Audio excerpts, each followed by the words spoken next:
¿Alguien puede leer la diapositiva? Sí, doctor. ¿Qué dice? ¿Por qué mi paciente tiene anemia? No, Estudio estás general y volviendo. algoritmo. No, no, no, no es ese, no es ese. A ver, me voy a salir. He presentado. Ay,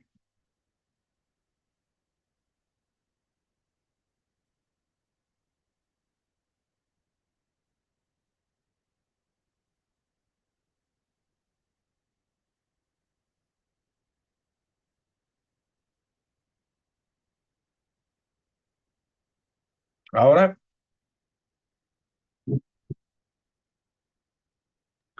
Interpretación clínica de la citometría hemática. ya. Tenemos un minuto más. Oye, son 10 participantes, no, no, no está bien. Si van a ser así todos los días, mejor damos por avanzado todos los temas, se los doy grabada y se acabó el asunto, ¿no creen?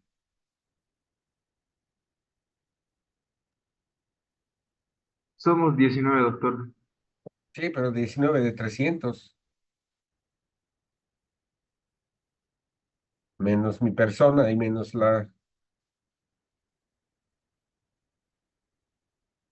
somos 4 gatos.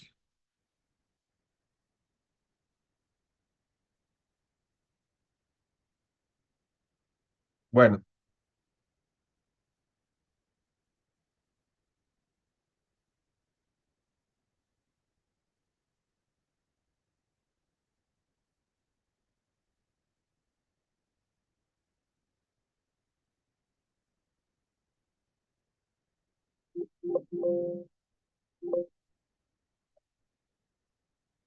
¿me escuchan bien?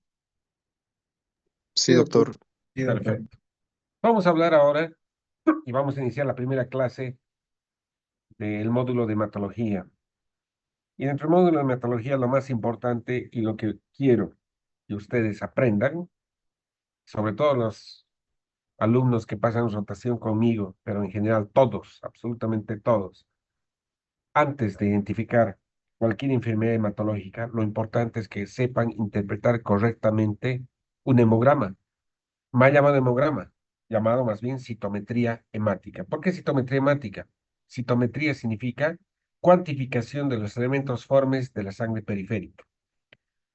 ¿Qué elementos formes tenemos en la sangre periférica?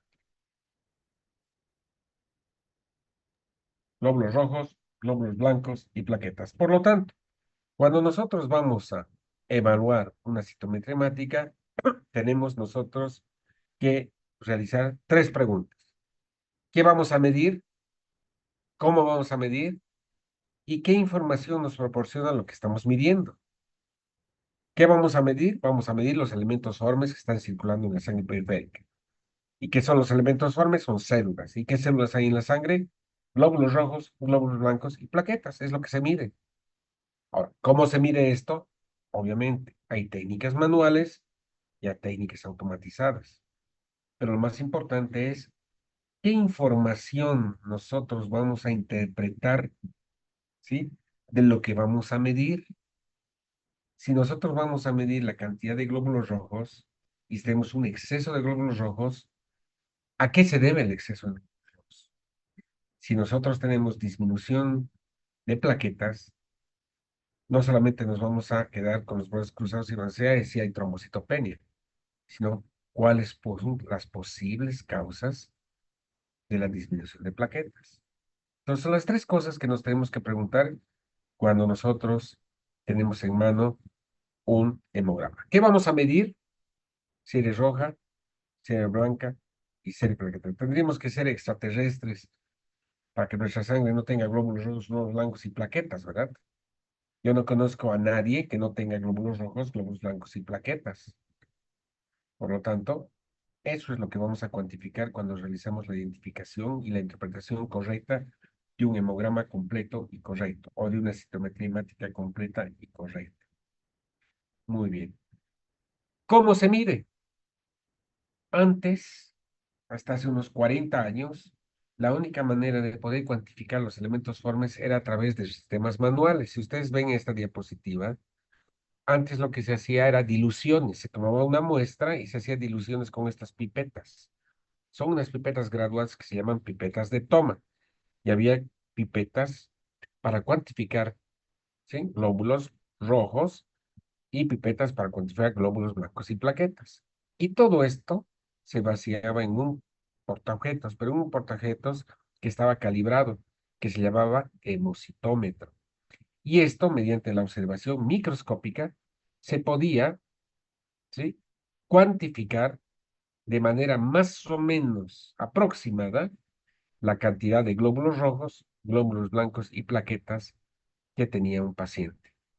Obviamente, esta técnica cada vez está en desuso. Lo que sí es importante es la tinción y la verificación mediante la observación microscópica de una gotita de sangre, porque de esa manera vamos a poder ver, sí, la morfología tanto de la serie roja, de la serie blanca, y también podemos la morfología y la cuantificación de la serie plaquetaria. Con el advenimiento de los sistemas automatizados, actualmente estas técnicas manuales sí, han quedado prácticamente obsoletas, salvo, como les digo, la correlación microscópica, que siempre sí es importante. Los sistemas automatizados se realizan a través de estos aparatos que se llaman citómetros de flujo. Si ustedes se dan cuenta acá, son tubos de ensayo. Por nomenclatura, los tubos de ensayo en el mundo deben contener un anticoagulante que se llama EDTA, ácido etileno tetracético sódico o potásico, que es un quelante del calcio. Y por lo tanto, cuando toman una muestra ustedes de sangre, la sangre no se va a coagular. Y ustedes van a cargar acá en una cartuchera y mediante este sistema automatizado, van a poder realizar la lectura, ¿sí?, automatizada, y van a poder vertir los resultados automatizados. ¿Cuál es el principio básico de los sistemas automatizados? Si se dan cuenta acá, los tubos están circulando y existe, ¿sí?, o se absorbe una determinada cantidad de sangre y las células se disponen en fila india, ¿sí?, una fila capilar, son tubitos capilares. Sobre estas células se incide una luz láser y esta luz láser, dependiendo las características de cada una de estas células, en color, en tamaño, características del núcleo, características del citoplasma, se va a incidir una luz y esta luz va a dispersar diferentes, ¿sí?, haces de luz que van a ser sensados por una serie de detectores que van a permitir identificar, ¿sí?, en un eje de abscisas y ordenadas dónde se localizan cada una de estas células que están atravesando el tubo capilar. De manera que no solamente, ¿sí?, permite identificar morfológicamente, sino que cuantifica los elementos formes un eje de abscisas y ordenadas. Y todo esto se transforma en un valor numérico. Miren, por ejemplo, en un eje de abscisas y ordenadas se tiene, ¿sí?, identificación de las diferentes poblaciones de leucocitos. Por ejemplo, en esta ventana, en la ventana D, tenemos, o en la región D, la gran cantidad de polimorfonucleares neutrófilos. En la región A, linfocitos. En la región C, monocitos. En la región eosinófilos. ¿Qué pasaría si vemos una población en una región totalmente diferente? Por ejemplo, acá en la región B, o gran cantidad en la región E, son células extrañas y ajenas a la distribución normal de un citograma o de un histograma normal de sangre periférica, ¿verdad? Y todo esto, chicos, se transforma en valores numéricos. Este es un hemograma o una citometría completa y correcta, ¿sí? Donde identificamos la serie roja, red blood cells y todos los elementos de la serie roja, la serie blanca y la serie plaquetaria. Todo expresado en valores numéricos y la mayor parte elevado a la potencia con 3 ceros o con 6 ceros. Este es un hemograma completo y correcto. Los que han llevado práctica conmigo ya saben interpretar esto, pero no es difícil. Miren, por ejemplo, si nosotros evaluamos la serie roja, nos vamos a adelantar, y la serie roja está constituida por la gran cantidad de glóbulos rojos, red blood cells. ¿Cuántos glóbulos rojos tiene este paciente? 4.15 por 10 a la 6. ¿Y 10 a la 6 qué significa? Millón, ¿verdad? Por lo tanto, ¿cuánto es la cantidad de glóbulos rojos que tiene este paciente?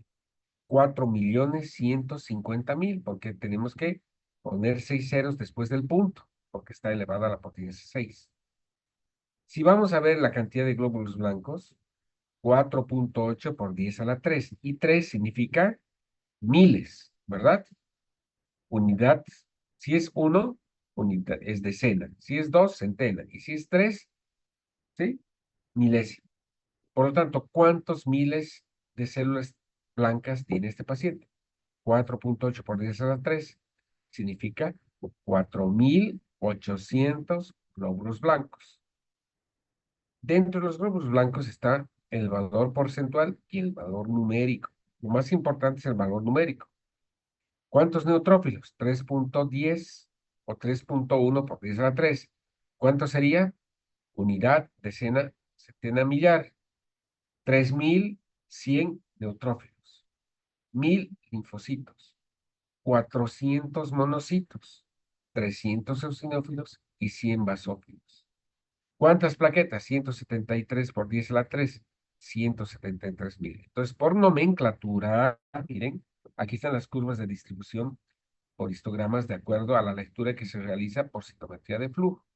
Todo esto, la máquina o el software te traduce en valores numéricos, elevados al sistema internacional de medidas, elevado a la potencia 6 o a la potencia 3. ¿Está entendido? Y todo esto lo vamos a traducir en una boleta. En una boleta, permítame un segundo, estoy en clase. En una boleta, ¿sí? De cada uno de los laboratorios. Miren, acá tenemos una serie de valores numéricos. La idea es identificar los diferentes parámetros de una citometría hemática completa y correcta. ¿Qué es lo que tenemos que leer? La serie blanca, la serie roja y la serie plaquetaria. Miren, aquí están los leucocitos, la fórmula diferencial, aquí está la fórmula o la serie roja y la serie plaquetaria. Si vemos aquí, ¿cuántos leucocitos? 4.9 por 10 a la 3. Por lo tanto, ¿cuántos leucocitos tenemos? 4.900. ¿Cuántos glóbulos rojos tenemos? 5.04 por 10 a la 6. 5.040.000 glóbulos rojos. La hemoglobina, 15.2 gramos por decilitro. El hematocrito, un valor porcentual. Y ahorita vamos a hablar sobre los diferentes índices hematimétricos. Entonces, ¿qué vamos a medir? La primera pregunta, vamos a cuantificar o vamos a medir los elementos formes de sangre periférica. ¿Cómo vamos a medir? Por técnicas manuales o por técnicas automatizadas. Actualmente se realiza la medición o la cuantificación por técnicas automatizadas, donde el principio básico, les repito, es incidir la luz láser sobre una columna de células y dependiendo de las características de cada célula y el número de células, es capturada por una serie de sensores que, en un eje de abscisas y ordenadas, identifica grupos de células y la propia máquina traduce esto en valores numéricos. Finalmente, tú te pasas esto a la secretaria y la secretaria copia en una boleta oficial del laboratorio. Esta boleta, por ejemplo, es del hospital, ¿sí?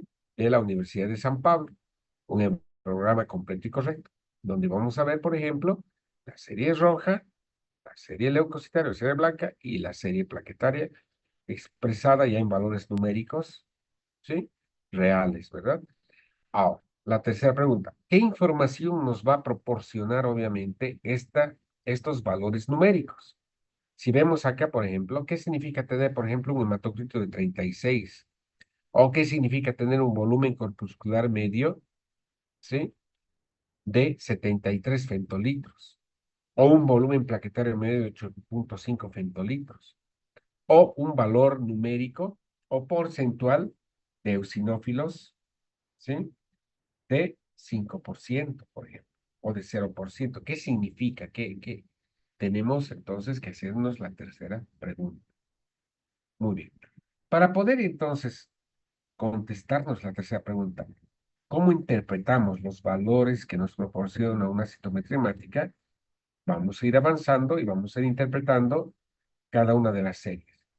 Entonces vamos a interpretar la serie roja. ¿Qué es lo más importante en la evaluación de la serie roja?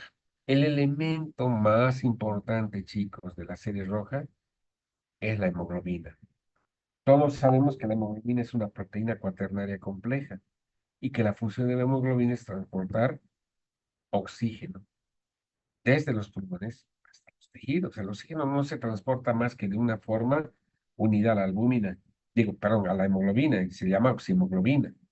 Pero el hemograma no nos evalúa la función de la hemoglobina, ¿verdad? Simplemente cuantifica la masa globular, es decir, la cantidad de hemoglobina en función de la masa globular por unidad de volumen, es decir, gramos por decilitro. Y lo normal, para que no se olviden, va de 12 a 16 gramos de hemoglobina. Y es el único valor que nos permite definir si el paciente tiene anemia o si tiene eritrocitosis, la mal llamada poliglobulia. Por lo tanto, no podemos nosotros, ¿sí?, decir que un paciente tiene anemia o tiene poliglobulia o eritrocitosis si no evaluamos las cifras de hemoglobina. Podemos ver al paciente pálido, podemos ver el hematocrito, podemos ver la cantidad de glóbulos rojos disminuir, pero para decir que el paciente tiene anemia, necesitas las cifras de hemoglobina. Y estas cifras de hemoglobina dentro del rango de normalidad van a depender desde el punto de vista fisiológico de algunas situaciones, como por ejemplo la edad, el sexo y la actitud geográfica. ¿Por qué las mujeres tienen menor cantidad de hemoglobina? Sin que eso quiere decir que tengan anemia, ¿verdad? Nosotros los varones tenemos 15 de hemoglobina y las mujeres tienen 13 de hemoglobina. Y eso está dentro del rango de normalidad. Porque los varones tenemos andrógenos. Los andrógenos son hormonas masculinas, son producidas por los testículos y por la corteza suprarrenal, ¿verdad? Las mujeres también tienen andrógenos, pero la función androgénica de las mujeres es secundaria. En cambio, cuando llegan a la menopausia, ya dejan de tener estrógenos y obviamente los andrógenos toman ya un valor fundamental. Pero en los varones y en las mujeres, los andrógenos estimulan la síntesis de hemoglobina y la proliferación de glóbulos rojos, es decir, estimulan la eritropoiesis. Por eso los varones tienen una mayor cantidad de glóbulos rojos a diferencia de las mujeres, y que eso quiere decir que estás fuera del rango de normalidad. Porque a la edad, los niños y los jóvenes tienen una mayor reserva medular. No ocurre lo mismo, por ejemplo, con los viejitos de tercera edad, ¿no? Los pacientes de tercera edad fisiológicamente tienen menor reserva funcional. Por lo tanto, la reserva medular es menor a la de un adolescente o un individuo adulto joven. Un adulto joven va a tener, por ejemplo, 17 gramos de hemoglobina. En cambio, un hombre sano de 85 años va a tener seguramente 13 gramos de hemoglobina. La altitud geográfica juega también un papel importante. A mayor altitud geográfica, menor presión atmosférica. Y ustedes saben que la presión atmosférica, ¿sí?, es una de las variables que permite la difusión del oxígeno entre, ¿sí?, el alveolo y la sangre arterial de la arteria pulmonar, que no tiene, que está desaturada de oxígeno. A menor presión atmosférica, ¿sí?, tienes, o sea, a mayor altitud, menor presión atmosférica. Por lo tanto, requieres mayor cantidad de oxígeno para poder suplir las necesidades de oxígeno. Y eso es sensado por los glóbulos, o sea, por la hemoglobina, y es sensado sobre todo por los receptores que están en el intersticio de los túbulos renales, sintetizando mayor cantidad de eritropoyetina para que falsamente aumentes la masa globular, tendiendo a transportar mayor cantidad de oxígeno. Y se establece un círculo vicioso. Esa es la razón por la que los hondureños tienen 18 gramos de hemoglobina y los cruceños tienen 14 gramos de hemoglobina. Obviamente, a mayor altitud geográfica, como les he dicho, menor presión atmosférica, y eso estimula la síntesis de eritropoyetina. Y si estás dentro del rango normal, obviamente, ¿sí? Los que viven en ciudades de altura van a tener mayor cantidad de glóbulos rojos, mayor cantidad de hemoglobina en relación a los que viven a nivel del mar. Esas son situaciones fisiológicas que tomar en cuenta. Pero en general, las cifras de hemoglobina oscilan entre 12 a 17 gramos por decilitro. El hematocrito no es más que la relación plasma globular. ¿Qué significa eso, relación plasma globular? Es el porcentaje que existe entre la masa globular representada por todo el paquete globular, donde el 99% está representado por los glóbulos rojos, el 1% por plaquetas y glóbulos blancos, y el otro 50% por el sobrenadante, que es el plasma. Normalmente, el hematocrito oscila entre 45 y 50%, ¿qué quiere decir? Mitad a mitad, mitad plasma y mitad paquete globular. Pero hay algunas situaciones que hay que tomar en cuenta, chicos, donde el hematocrito no revela necesariamente, ¿sí? La relación plasma globular, ¿sí? Y hay que tomar en cuenta estas situaciones. Por ejemplo, puede haber pacientes que tienen anemia, ¿verdad? Y si tienes anemia, tienes menor masa globular. Y al tener menor masa globular, teóricamente el hematocrito está más bajo. Pero esos pacientes que tienen anemia y que tienen menor masa globular pueden estar deshidratados. Y si estás deshidratado, el somnolentante va a disminuir, ¿verdad? Te vas a hemoconcentrar. Y falsamente, el hematocrito puede estar mucho más alto que el valor normal.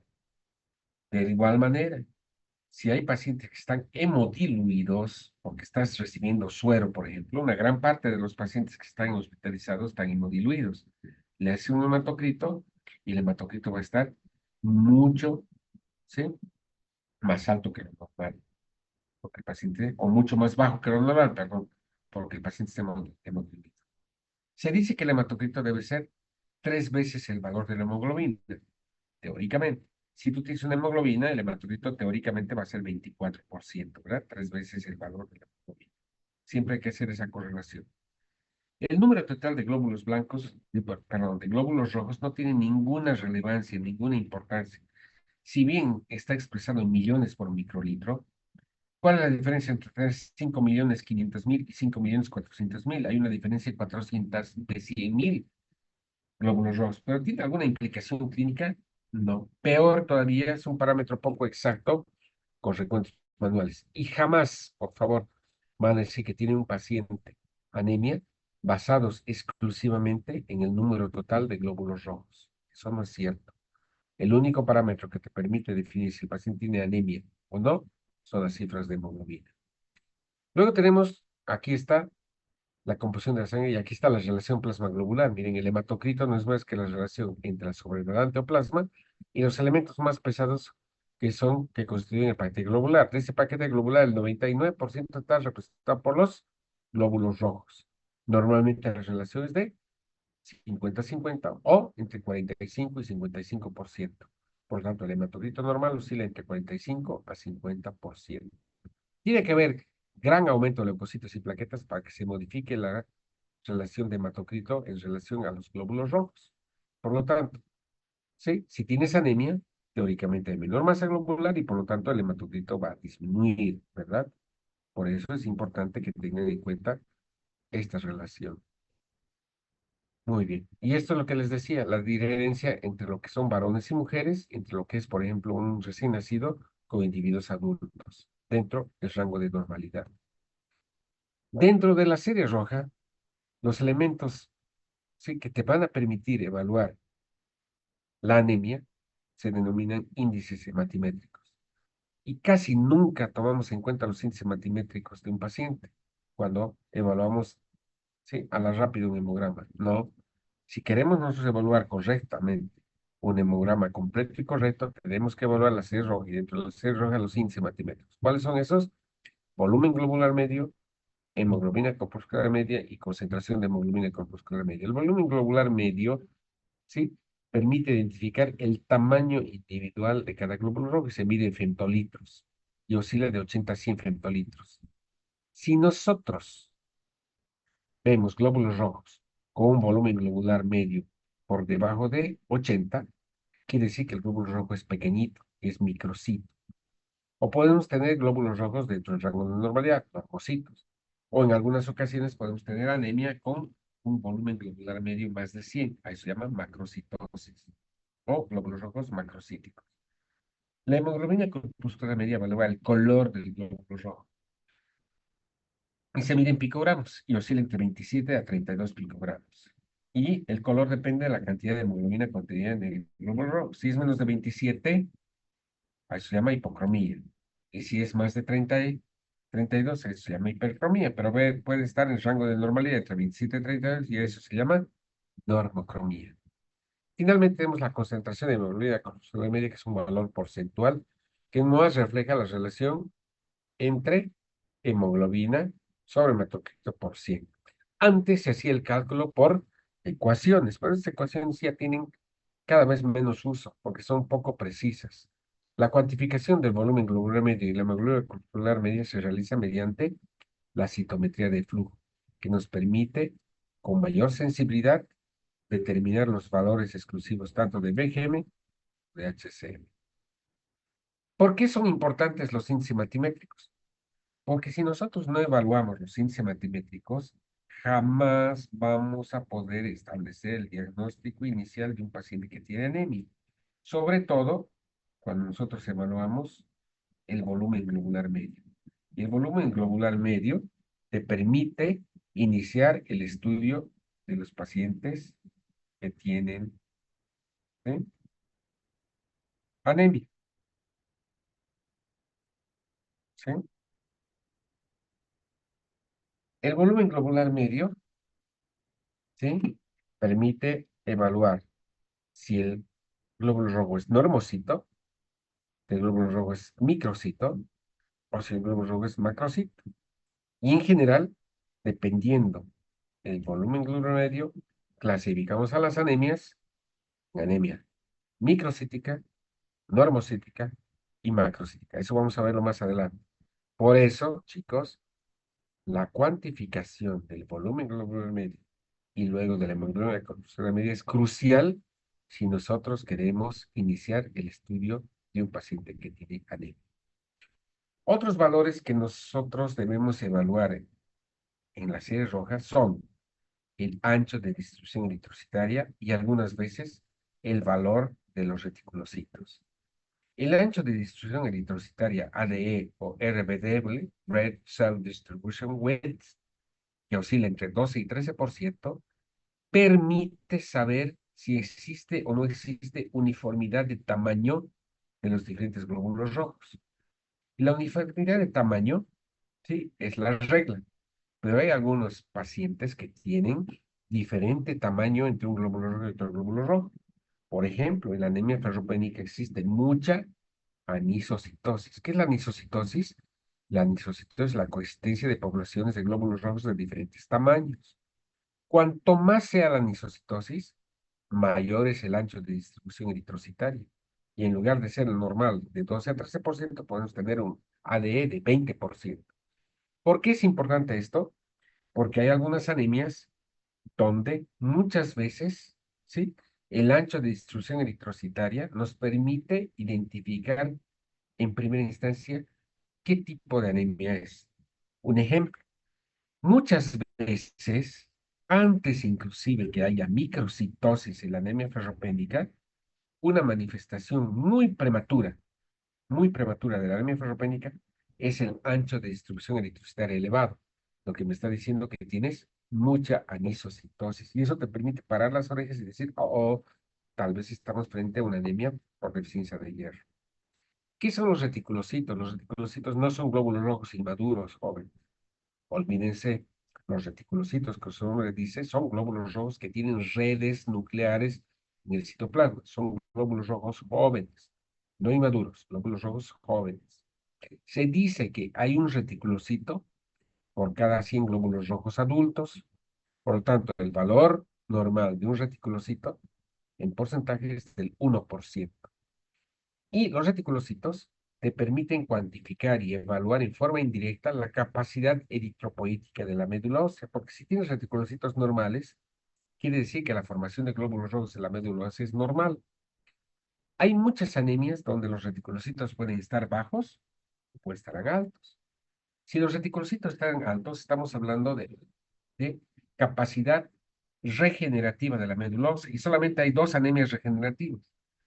La hemólisis, que es la destrucción de glóbulos rojos, y el sangrado agudo, porque si estás sangrando, estás perdiendo en la periferia glóbulos rojos. La médula ósea es sana y está produciendo mayor cantidad de reticulocitos.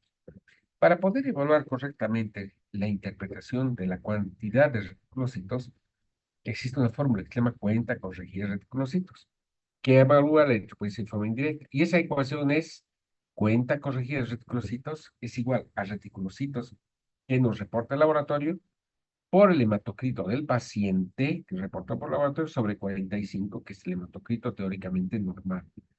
En función de esto, si tienes más del 1%, eso quiere decir que hay capacidad regenerativa y eso se llama anemia regenerativa. Pero si tienes anemia y los reticulocitos son menos del 1%, menos del 0,5%, 0,2%, quiere decir que no hay reticulocitos y por lo tanto la capacidad regenerativa de la médula ósea está venida menos, ya sea porque no hay sustancias o porque hay algún daño en la médula ósea. Finalmente tenemos la evaluación morfológica. La evaluación morfológica no la hacen ustedes, pero sí la tienen que interpretar porque nos describe las alteraciones de forma, ¿sí? Miren, esos son los reticulocitos. Los reticulocitos se tiñen, para poderse ver, se tienen que teñir con tinción, una tinción especial, supravitral, que se llama azul brillante de crecilo. Si hemos dicho que uno de cada 100 glóbulos rojos es un reticulocito, aquí tenemos 1, 2, 3, 4, 5, y aquí debe haber 20 células. Si ustedes se dan cuenta, existe mayor cantidad de reticulocitos. Por lo tanto, aquí la cuenta de reticulocitos está elevada y eso quiere decir que si el paciente tiene anemia, pero tiene mayor cantidad de reticulocitos, es una anemia regenerativa y el problema está en la periferia. Pero si no vemos reticulocitos, es una anemia regenerativa. Entonces, ¿qué son los reticulocitos? Son glóbulos rojos jóvenes que representan el 1% de la cantidad total de glóbulos rojos. Por lo tanto, la cuenta de reticulocitos debe ser entre 0,5 y máximo 1%. Miren la evaluación morfológica. Aquí que vemos glóbulos rojos de diferente tamaño, ¿verdad? Por lo tanto, aquí el ancho de distribución eritrocitaria está elevado. Miren, red distribution wet, porque hay mucha anisocitosis. Y hay algunas anemias donde hay mucha anisocitosis. Un ejemplo, la anemia ferropénica. Los glóbulos rojos normales tienen que tener el mismo tamaño y son discos bicóncavos, que observados al microscopio se ven como discos con un halo central más tenue y un halo periférico más teñido. ¿Por qué? Porque son discos bicóncavos, todos del mismo tamaño. Pero miren acá, diferente tamaño. O puede haber glóbulos rojos de diferente morfología. Miren acá. Vamos a ver glóbulos rojos que tienen restos nucleares. A esto se llaman cuerpos de Joly. O glóbulos rojos en blanco de tiro. Miren, parecen, ¿sí? Dianas. Se llaman tianocitos. O glóbulos rojos que tienen no ese halo central, sino parecerían tener una boca. A eso se llaman estomatocitos. Los estomatocitos traducen, por ejemplo, alteraciones de la permeabilidad, ¿sí? De la membrana. Una alteración de la permeabilidad de la membrana puede presentarse en las dislipidemias, por ejemplo, ¿no? Cuando hay una hipertrigliceridemia, una, una dislipidemia, puede haber este tipo de trastornos. O puede haber trastornos congénitos de la membrana del glóbulo rojo y se presentan, ¿sí? Con mayor permeabilidad al agua y esto ocasiona la estomatocitosis. O podemos ver fragmentos de glóbulos rojos. Si vemos fragmentos de glóbulos rojos, estamos interpretando y nos dice, ¿no? En el laboratorio la presencia de esquistocitos. Esquistocitos son fragmentos. Y eso nos está indicando que los glóbulos rojos están destruyendo la circulación y están liberando hemoglobina y eso produce una hemólisis intravascular. El observar esquistocitos traduce que subyacentemente puede haber una anemia hemolítica intravascular. O podemos ver estas células que se llaman células carenadas. Sí, las células carenadas se observan en el curso, por ejemplo, de una insuficiencia renal crónica terminal. O podemos ver estos glóbulos rojos en forma de hoces o de renacuajos. Se llaman células falciformes, características de una hemoglobinopatía que se llama hemoglobinopatía S o anemia de células falciformes. Podemos ver aquí glóbulos rojos hipocrómicos, microcíticos, pequeños, pero si ustedes se dan cuenta en blanco de tiro. Las células en blanco de tiro, dianocitos, son propias de una enfermedad que se llama talasemia.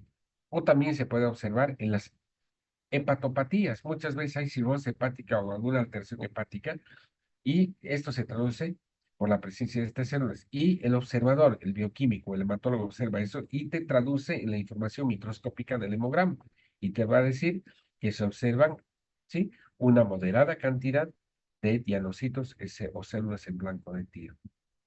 O podemos ver glóbulos rojos como si fuesen, ¿sí? Huevos, a eso llaman eliptocitos.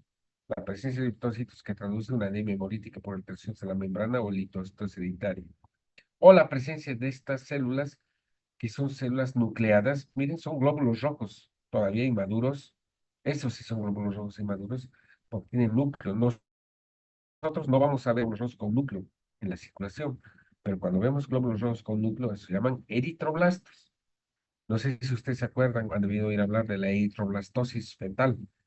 Resulta que en el recién nacido se observaba gran cantidad de eritroblastos. Y estos eritroblastos eran producto de una anemia hemolítica. Acuérdense, en la hemólisis están destruyendo glóbulos rojos, la médula está produciendo gran cantidad de células jóvenes, y como en la guerra, se han muerto los más viejitos y empiezan a salir los más jóvenes. Primero salen los reticulocitos, pero los reticulocitos no pueden compensar la anemia y salen glóbulos rojos nucleares que llaman eritroblastos. En la anemia hemolítica de encontrar eritroblastos es una regla de decir que existe una capacidad eritropoyética exagerada de la médula tratando de compensar la pérdida periférica. O lo mismo en el sangrado agudo. Muchas veces hay pacientes que tienen sangrado agudo con pérdida de gran masa globular y la médula está mandando gran cantidad de reticulocitos y glóbulos rojos inmaduros o eritroblastos a sangre periférica para compensar las pérdidas periféricas. Muy bien, entonces ya sabemos interpretar la serie roja. Pasaremos a la serie blanca. ¿Cuáles son las preguntas que nos hacemos cuando nosotros evaluamos la serie blanca o la serie leucocitaria? Primero, tenemos que cuantificar el número total de glóbulos blancos, pero más importante que la cuantificación del número total de glóbulos blancos es el recuento diferencial y también la observación microscópica. Acuérdense, los glóbulos blancos, ¿sí? No son uniformes, sino que existen diferentes glóbulos blancos. ¿Cuáles son los glóbulos blancos que están circulando en sangre periférica?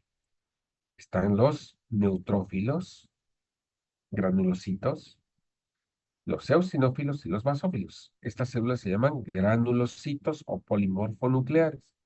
Y tenemos los monocitos y los linfocitos, denominados agranulocitos o células mononucleares. La mayor cantidad de glóbulos blancos está representada por la cantidad de neutrófilos, es decir, los linfocitos, los monocitos y excepcionalmente podemos ver basófilos y algunos de eosinófilos en el periférico. Tenemos un valor porcentual, pero más importante es el valor numérico. Y el valor numérico permite establecer justamente esa fórmula diferencial. Y aquí está, miren, la fórmula diferencial porcentual y la fórmula diferencial absoluta o numérica. En función de las cifras absolutas, podemos nosotros decir si el paciente tiene eosinofilia, monocitosis, linfocitopenia o neutrofilia. No en el porcentaje, sino en el valor numérico real. ¿Y por qué? Si ustedes se dan cuenta, aquí dice el número total de leucocitos, ¿verdad? Todos sabemos que el número total de leucocitos oscila entre 5 a 10.000. Por tanto, si tienes 2.000, a eso se llama leucopenia. Si tenemos leucopenia y esa leucopenia se ha producido por una disminución de neutrófilos, no es que han aumentado los linfocitos en porcentaje, sino que han disminuido los neutrófilos. Y es obvio que el valor porcentual se va a invertir. Y nosotros falsamente podemos decir que hay linfocitosis, cuando en realidad no hay linfocitosis, hay una linfocitosis relativa porque hay una neutropenia absoluta porque han disminuido el valor de neutrófilos. Para poder hacer el cálculo entre el valor porcentaje y el valor numérico, hacemos una regla de 3. Si queremos saber el número total de linfocitos del 20% de 2.000, es multiplicar obviamente 2.000, ¿sí? Por 80 dividido entre 100, una regla de 3, y tenemos 1.600 linfocitos. No podemos decir que hay linfocitosis, porque para decir que para que haya linfocitos, tiene que haber más de 5.000 linfocitos en sangre periférica. Por lo tanto, las cifras de linfocitosis o las cifras de linfocitosis es normal. No es que haya linfocitosis, ¿verdad? Pero aquí hay una neutropenia por una leucopenia. Y hay una neutropenia absoluta porque apenas hay 400 neutrófilos que representan el 20% de esos 2.000 leucocitos. Lo importante es saber, ¿sí? Determina que el valor porcentual no es tan fidedigno. Lo que es más fidedigno para poder ver o poder evaluar si existe aumento o disminución real de cada una de estas células, es hacer el cálculo del valor numérico real. Lo que les decía hace un momento, la evidencia de estas células mononucleares en sangre periférica se conocen con el nombre de eritroblastos. Muchas veces, ¿sí? Fuera de existir estas células, se observan células anormales o células inmaduras. Eso es normal. No es normal, perdón, es anormal. ¿En qué pensamos cuando existe la presencia de células precursoras o células inmaduras en sangre periférica? A eso se conoce como reacción leucoeritroblástica, porque estas células se llaman eritroblastos. Y puede haber algunos precursores de serie mieloide, como por ejemplo, ¿sí? Metamielocitos o mielocitos, que normalmente no deberían verse en sangre periférica. Entonces, pensamos en tres cosas. Con la reacción leucoeritroblástica, es decir, nos informa de la presencia de eritroblastos en sangre periférica, vamos a pensar en anemia hemolítica. O bien, ya ha habido daño en la médula ósea y la médula ósea está recuperada después, por ejemplo, de administrar quimioterapia. Si después de administrar quimioterapia, en las primeras de cambio, yo voy a ver la presencia de células más jóvenes como eritroblastos, mielocitos y metamielocitos, voy a decir, ah, la médula se está recuperando. Pero ojo, también puede haber invasión de la médula ósea por células o agentes extraños o externos a la médula ósea, como por ejemplo una metástasis de un cáncer de próstata, metástasis de cáncer de mama, que ocupa este espacio vital y saca a estas células a la periferia. El encontrar, por ejemplo, entonces, reacción leucoeritroblástica nos hace sospechar en un término que se llama mieloptisis, que es la mieloptisis, es el reemplazo de la médula ósea, ¿sí? Por células anormales. Y esto está representado por células inmaduras jóvenes como eritroblastos o células de la serie mieloide. Entonces, tres causas. Si yo les pregunto, ¿cuáles son las tres causas que te hacen sospechar cuando se describe una reacción eritroblástica? Anemia hemolítica, recuperación de daño medular o mieloptisis o ocupación de la médula ósea por células extrañas, ya sea ajenas a la médula, como por ejemplo un cáncer de próstata, cáncer de mama, o células propias inmaduras de la médula ósea, como unas células de leucemia que han ocupado el espacio vital y están sacando células inmaduras a la sangre periférica. Muy bien. Vamos a cuantificar en la totalidad a los glóbulos blancos. Se habla de leucocitosis cuando es más de 12.000 leucocitos por mililitro. Y todo y nada produce leucocitos. Miren, situaciones como, por ejemplo, infecciones bacterianas, infecciones virales, intoxicaciones, la hemorragia aguda, la hemolis aguda, o algunos padecimientos linfomielопроliferativos propios de patología hematológica. Pero situaciones inclusive fisiológicas, como por ejemplo el ejercicio intenso, el trabajo de parto, la tensión emocional. Acuérdense que la mayoría de los leucocitos viajan marginalizado y pegado al endotelio. Un ejercicio intenso va a desmarginalizar a los glóbulos blancos, va a producir una leucocitosis transitoria, por ejemplo. Todo y nada produce leucocitosis, obviamente. Cuando hablamos de leucocitosis, tenemos que pensar siempre en en las causas más frecuentes, infecciones o inflamaciones, ¿verdad? O intoxicaciones. Leucopenia es cuando hay disminución de leucocitos por debajo de 4.000 por mililitro. ¿Y cuáles son las principales causas? Eso ya les he dicho en práctica, a los que llevan práctica conmigo. La primera causa de leucopenia, los medicamentos. La segunda causa, algunas afecciones hematológicas o tal vez infecciones. La radioterapia o enfermedades hematológicas como la aplasia medular, la deficiencia de vitamina B12 por autoanticuerpos dirigidos con el factor intrínseco en caso de anemia perniciosa, signos mielolinfoproliferativos. El síndrome de Felty, que no es más que la asociación de artritis reumatoidea con esplenomegalia, ¿sí? Y leucopenia. Enfermedades por depósito de esfingolípidos o de glucolípidos, enfermedad de Gaucher, por ejemplo, ¿no? Entonces tienes todas estas serie de causas que producen leucopenia. Entonces, ¿qué es lo importante? No tanto la linfocitosis y no tanto la leucopenia, sino las alteraciones de cada una de las series.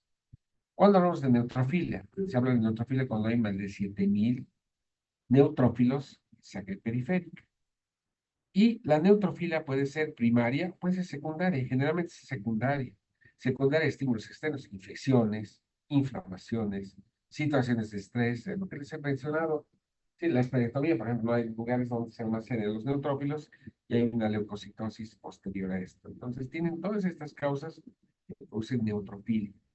Y trastornos primarios, tenemos neutrofilia hereditaria, neutrofilia crónica idiopática o leucemias agudas y crónicas y trastornos mieloproliferativos, donde aumenta el número de neutrófilos. Cuando hablamos de neutropenia, cuando hay menos de 1500 neutrófilos. Y la neutropenia se clasifica en leve, moderada, grave, dependiendo del número de neutrófilos totales. Es grave cuando hay menos de 500 neutrófilos totales. Cuando hay menos de 500 neutrófilos totales, se produce un estado de inmunosupresión, ¿sí? De inmunosupresión congénita, porque ustedes saben, los neutrófilos forman parte del sistema retículo, o sea, del sistema de defensa, perdón, primario.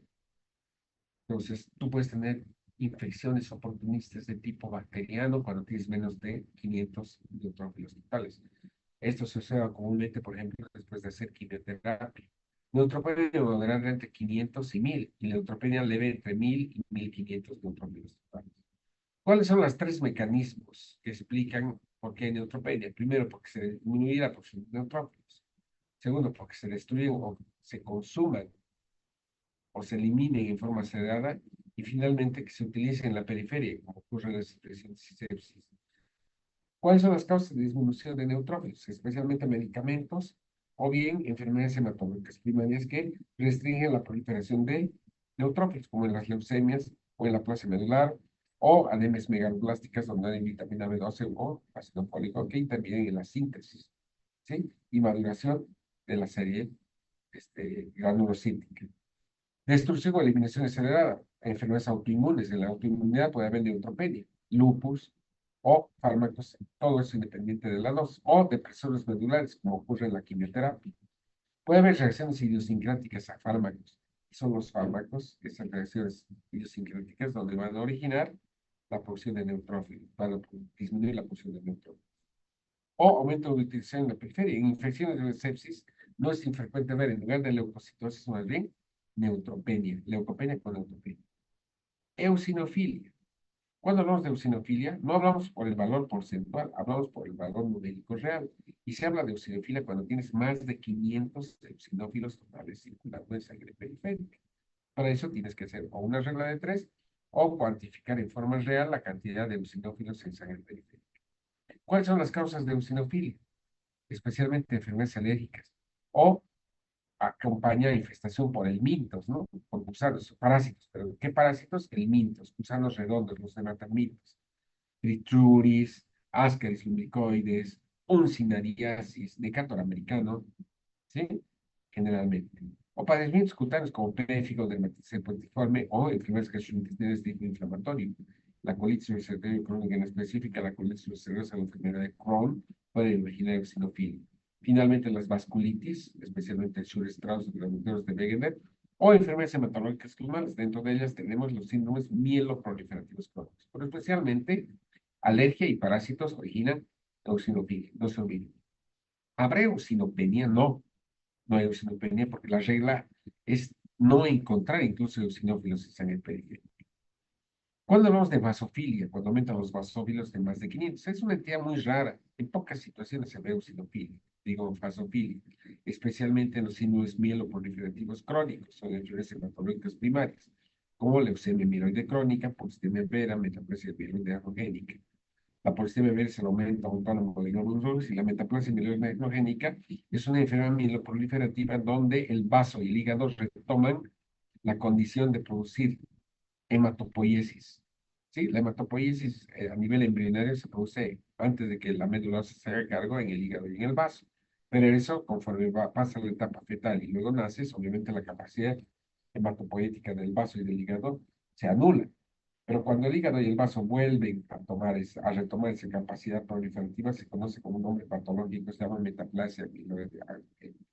Hay situaciones como la sinusitis crónica, la enfermedad de Hodgkin, las anemias hemolíticas crónicas, la hipersensibilidad a fármacos o alimentos, es decir, la alergia, la urticaria o algunas infecciones virales donde existe aumento de basófilos. Pero en especial, los síndromes mieloproliferativos crónicos. Linfocitos, linfocitopenia. Se habla de linfocitopenia cuando hay menos de 3000 linfocitos totales. ¿Y cuáles son las causas de linfocitopenia? Pueden ser agudas y pueden ser crónicas. Cuando son agudas, generalmente las infecciones virales, ¿verdad? Temporalmente disminuyen los linfocitos. Influenza, la hepatitis, el HIV, o muchas veces el ayuno, el estrés físico o el uso de corticoides o inmunosupresores pueden producir linfocitopenia aguda, disminución de linfocitos. otras quimioterapia o radioterapia. Causa de linfocitopenia crónica, especialmente enfermedades autoinmunes con disregulación inmunológica. Y ahí tenemos el lupus, la artritis reumatoidea, la miastenia gravis, o algunas infecciones crónicas como la SIDA y el tuberculosis miliar, o algunas neoplasias, las leucemias, linfomas, linfoma de Hodgkin, pueden originar linfocitopenia crónica. ¿Sí? Cuando hablamos de linfocitosis, se habla de linfocitosis cuando hay más de 5.000 linfocitos totales cuantificados en sangre periférica. La mayor causa de linfocitosis son las infecciones virales. Una simple gripe, las paperas, la parotiditis, la varicela, el virus del herpes simple pueden originar linfocitosis. O algunas infecciones bacterianas, especialmente la tuberculosis.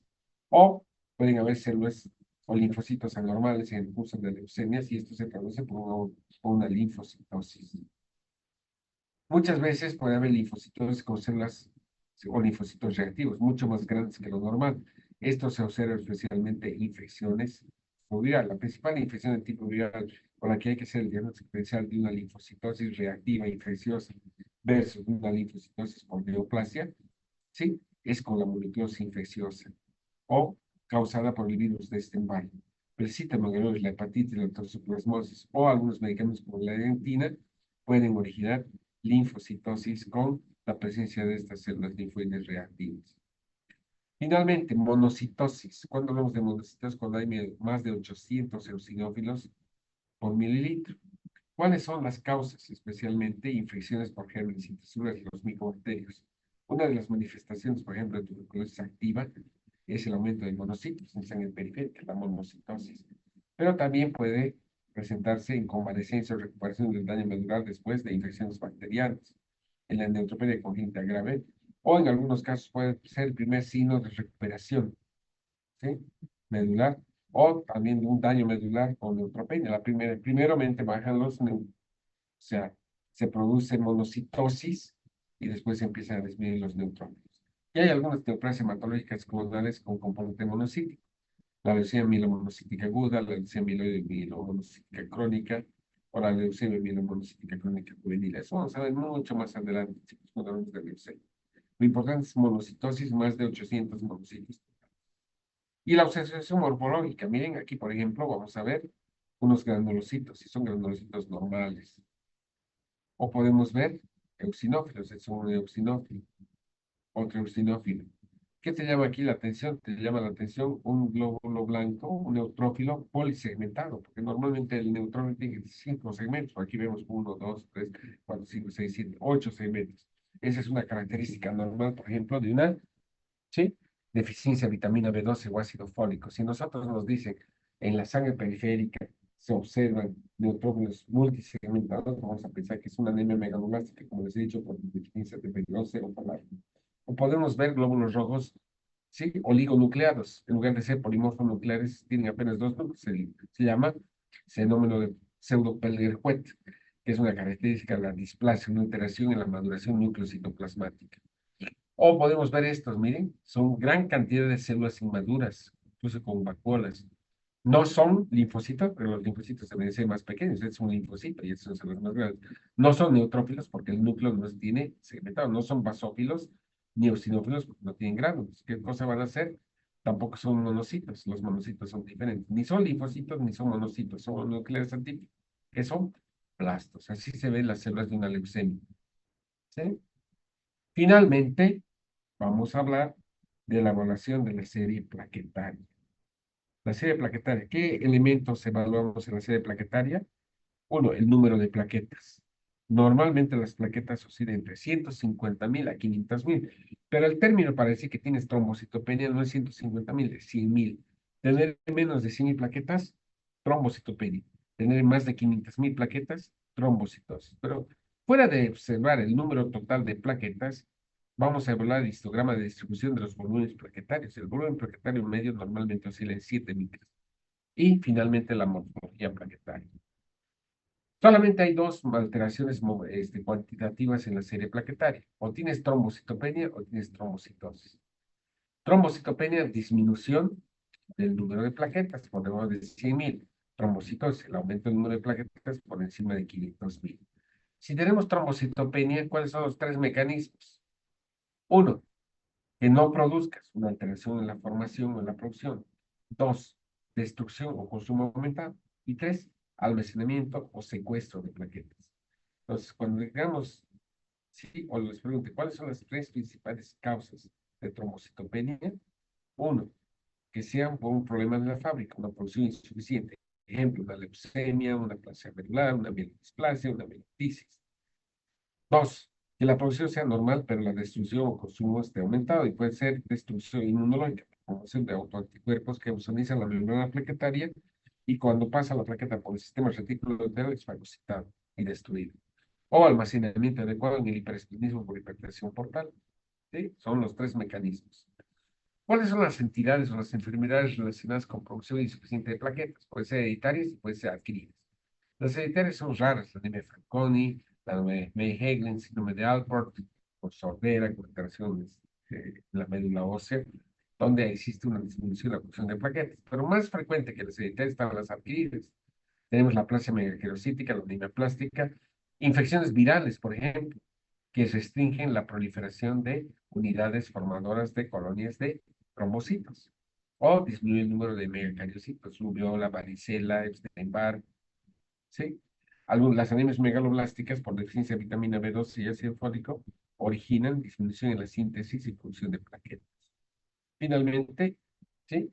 Puede haber trombocitopenia por falta de producción debido a que la médula ósea está infiltrada, está invadida por células anormales, una leucemia o un linfoma. El segundo mecanismo es de destrucción. La destrucción puede ser inmunológica y no inmunológica. Cuando hablamos de destrucción inmunológica, se forman autoanticuerpos que obsolizan la membrana, las proteínas de la membrana plaquetaria.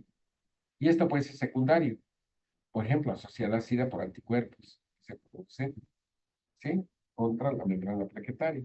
O asociación a enfermedades autoinmunes, como el lupus, por ejemplo. El lupus se produce pérdida de torrencia inmunológica de autoanticuerpos y una de las manifestaciones, la trombocitopenia inmunológica. O la PTI, que es la púrpura trombocitopenia idiopática autoinmune. No tenemos una causa subyacente y se producen por alguna razón autoanticuerpos contra la membrana plaquetaria. Tenemos el síndrome antifosfolípido, medicamentos que inducen la formación de autoanticuerpos, la trombocitopenia mediada por heparina, la trombocitopenia post-transfusional. Muchas veces la transfusión de grandes volúmenes de plasma o de paquete pero sobre todo de plasma, produce hemodilución o produce formación de anticuerpos antiplaquetarios.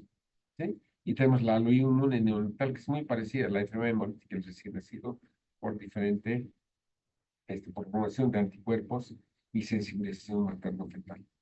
Son mecanismos donde intervienen anticuerpos que obsolizan la membrana plaquetaria y son removidos por el sistema reticular. Mire, la primera causa de mecanismos inmunológicos son todos esos medicamentos que producen autoanticuerpos contra las plaquetas. Antimicrobianos, antirreumáticos, tranquilizantes, anticonvulsivantes, diuréticos, antipalúdicos.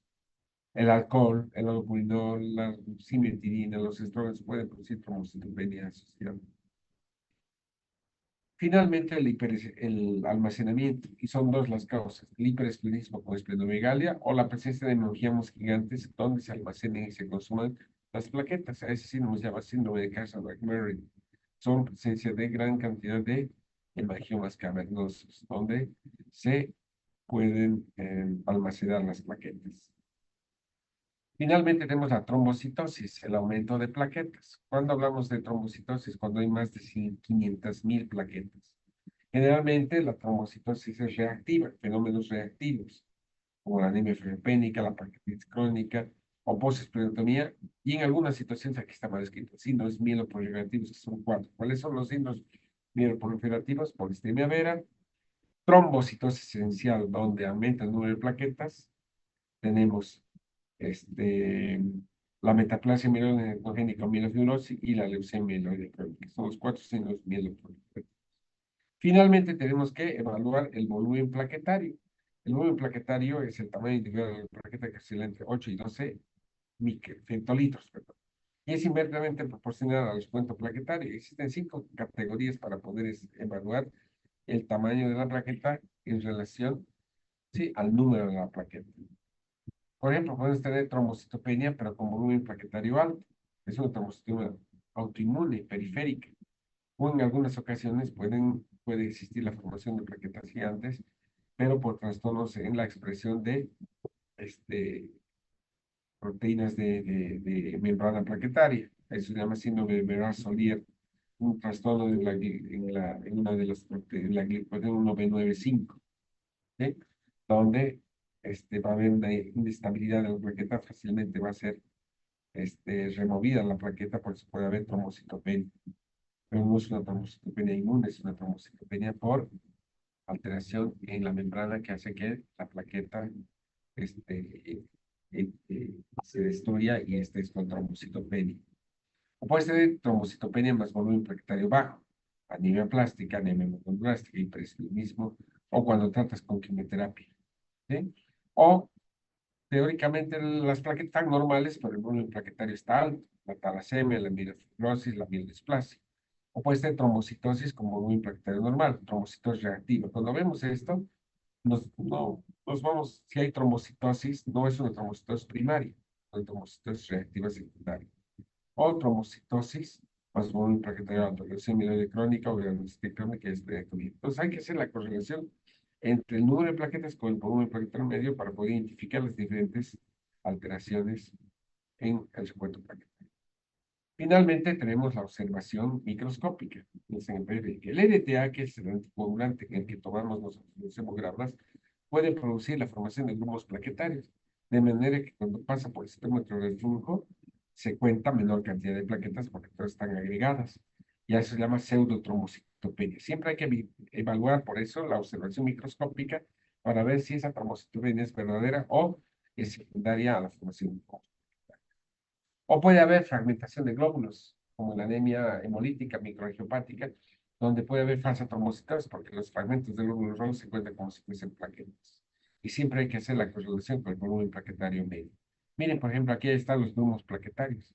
Miren aquí, las plaquetas son fragmentos que se ven de esta manera, pero aquí pueden engañar y pueden producir una pseudotrombocitopenia porque todos los plaquetas más bien están en grumos alrededor de un neutrófilo. Puede haber plaquetas gigantes, mayor, más grandes que el glóbulo rojo y ser contados como si fuesen glóbulos blancos. Y en realidad no son glóbulos blancos, son plaquetas gigantes.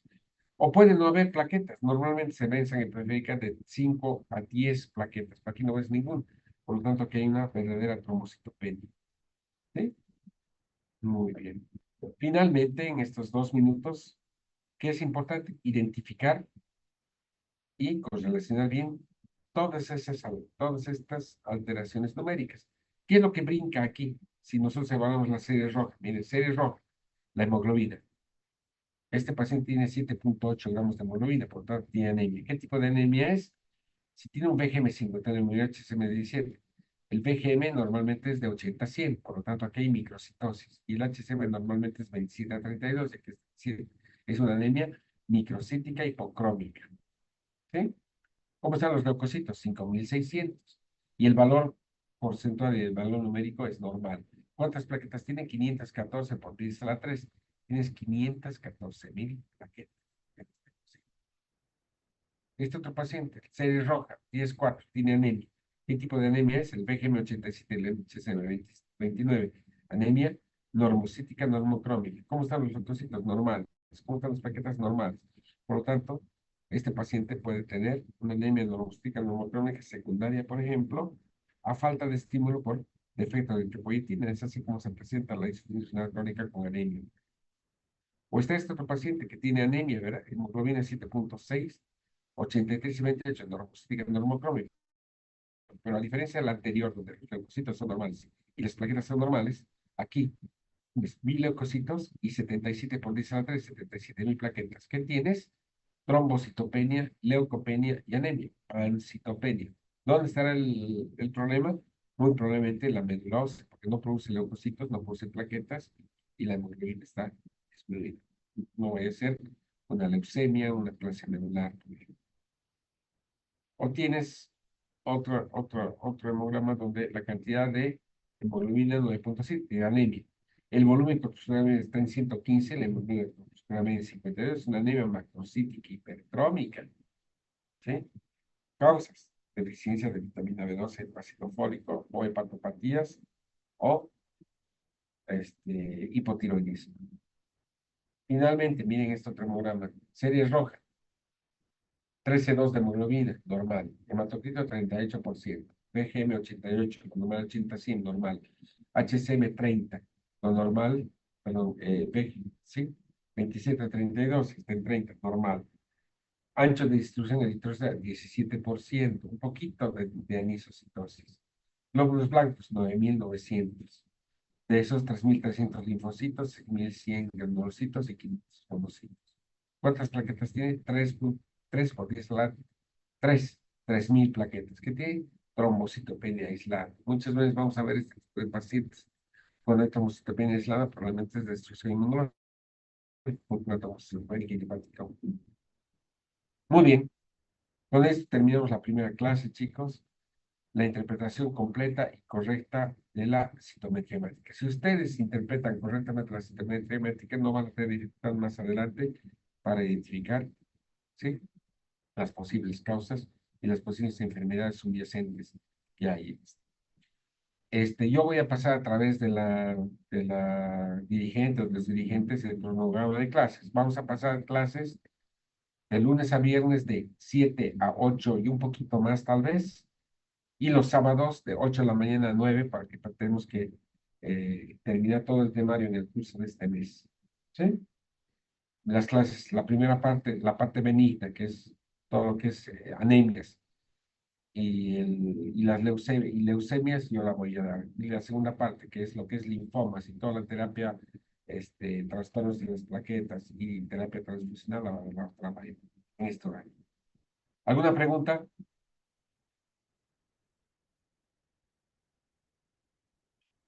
Cuando no hay preguntas, o han entendido todo o no han entendido nada. ¿Se ha entendido? Se entendió todo, Tallato, doctor. Sí, doctor. seguro. Hay ¿cuántos somos? Clase, ¿ya han visto cuántos somos? Llegamos hasta 30, doctor, No, somos pero 20. se han ido ya. Se han aburrido, se han dormido y se han ido. Una pena. Bueno, hablamos mañana, ¿sí? Repasen esto del hemograma. Esto es bien importante. Hasta luego, doctor. Gracias. Hasta luego. Hasta luego, doctor, Gracias, gracias. doctor. Hasta luego.